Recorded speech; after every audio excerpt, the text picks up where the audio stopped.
inyong mahilig mag-social media? Sino sa inyo mahilig ng TikTok? Sino sa inyo mahilig ng Facebook?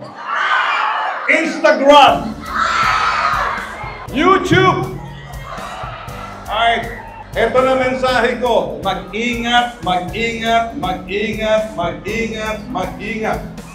Kapag hindi kayo nag-ingat, mahuhulog kayo sa bitat. Ang mahilig ng TikTok, Instagram, Facebook, YouTube, may dalang panganib ngayon.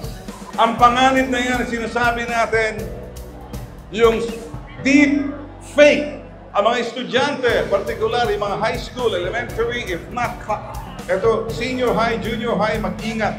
Baka kasi ang inyong pinakikinggan, pinanunood ay deep fake.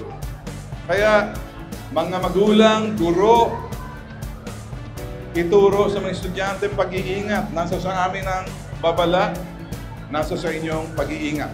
Dumaan lang ako para magdala ng mensahe. Sa akin yun narinig yan. Hindi ito fake news, hindi ito false news. Pinag-iingat na natin kayo.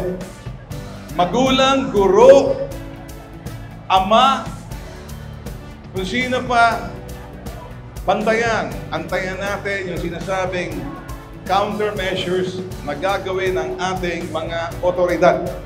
Thank you so much!